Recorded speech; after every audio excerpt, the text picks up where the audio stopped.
live, day 16 of my 30-day live video challenge. I think the latest one yet today, it is 10:40 p.m. on October 20th. I very nearly forgot to do today's. I remembered and then got busy and then went out to dinner and was like, oh yeah, I gotta do a video today. I promise I wasn't trying to escape it. I just really let it get late.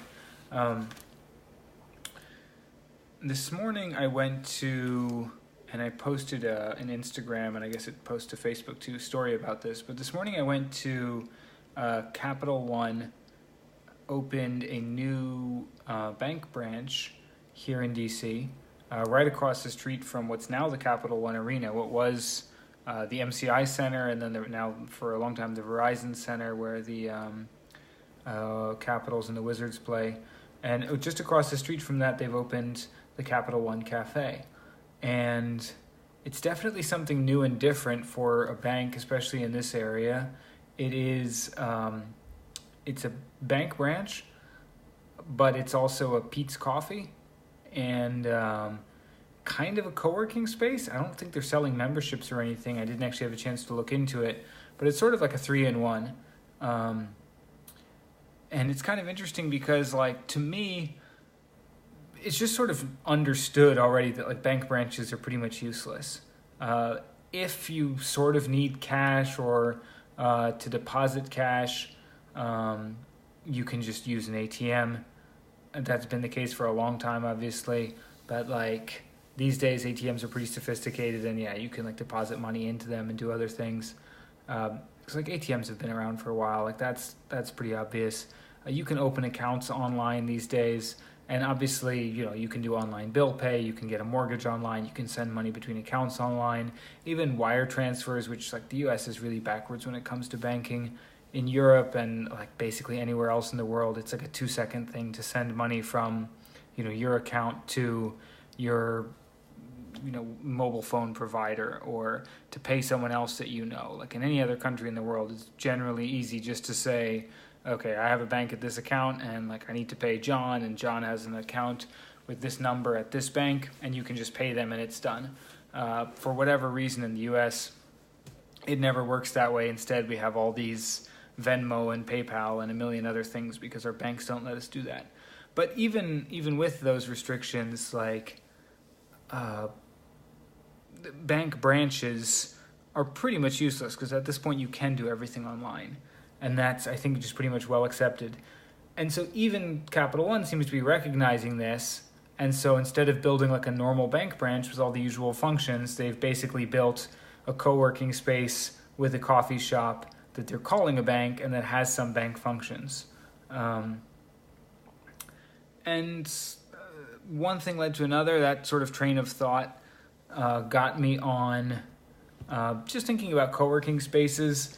I'm supposed to do an interview, I don't know if it's actually going to happen, it keeps getting rescheduled, about the sharing economy, and one of the topics there is co-working spaces, but also car sharing and Airbnb and all those types of things. And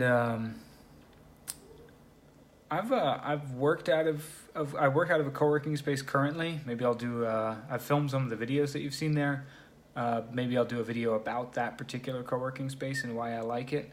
But I've worked out of other co-working spaces all around the world while traveling from Spain to Cambodia. I've put or suggested to clients several to work out of co-working spaces and help them get memberships in WeWork in Miami Beach and New York and here in Washington. To me, it's just an obvious thing that like this is a better alternative, and yet it wasn't an obvious business for me to start. I don't own a co-working space. I never got into the co-working space business, and the reason I bring that up is because one of the things that I keep coming back to, I think a lot about starting businesses. I think a lot about what businesses to start and why you should start them and why how to find a business that's the right idea and all this talk of like follow your passion and this stuff. And one of the bits of advice that comes up often in those kind of discussions or in listening to podcasts or reading books about this is this idea of solve your own problems. Solve your own problems. And you don't want to make something that's like that car that Homer made on The Simpsons, where he's like the only one in the world who would want this horrendous car. But there is a balance between, like, instead of going out and saying, okay, Bitcoin is really cool right now and it's hot and everyone's talking about it, and mobile apps are cool and video is cool. So how can I make like a mobile app video Bitcoin thing, where it's like you have no knowledge of that space, you have no knowledge that anyone needs that particular product or service, and no special like advantage to making that happen. You're just like chasing whatever's cool right now. Those types of businesses tend to be the ones that are like all hype and no success. The businesses that tend to be successful are where someone is like an active user of some type of product or service, or they're in a certain life situation or demographic, whatever it is, and there's something missing. There are some really like obvious examples of that where, like a salesperson starts a CRM system because they realize that like there's no good option for them in the market. And then less like directly obvious ones where something like, you'd say, well, where does like Facebook fit into this?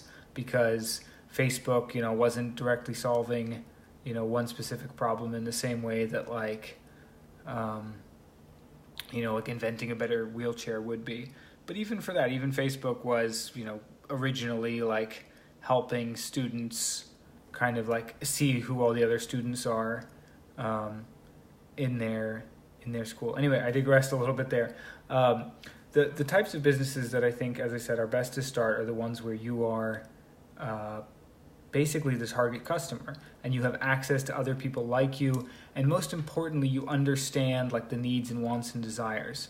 And I think I've missed a lot of those types of opportunities. There are millions more out there. I try to keep my antenna kind of out for them, but co-working spaces are a good one, and I'll tell you why. Because a good example of one, because years ago, not long after we started this company, not long after Puya and I started our company, we did the kind of logical thing and went looking for office space. And this was before WeWork or any of those existed. There were some kind of like Regus and other companies that were in the business of renting office space to lawyers, but it was like totally not sexy or interesting or cool spaces. It was like basically like leftover spaces for people who needed to impress clients. And you needed like a mahogany desk and you wanted to make it look like you were this like really important lawyer when in fact like you just worked from that space from time to time to impress people. But what there was just regular traditional commercial real estate. And so what would happen is you'd say, okay, I want an office. So we'd, you'd see some advertisement for office listings, and you'd get some, you'd call the number or make an appointment with the person and be like, yeah, I'm John from CBRE, and we've, we'll show you this Class A office space, and here are the CAM costs and the cap rates, and it's like none of this stuff means anything to us, and they'd want 36-month leases and 3-year commitments, and we're like, we don't know if we're going to be in business in 3 months, let alone like all this stuff about build out allowances or anything else. So it was very clear that like there was a need that, hey, we want to have an office and we want to have like a, cool Google style office with, glass walls that you can write on, but most importantly, like a functional office that's fun to come into and that, motivates you to work and to feel like, you're surrounded by other like-minded entrepreneurial people. And nothing like that existed.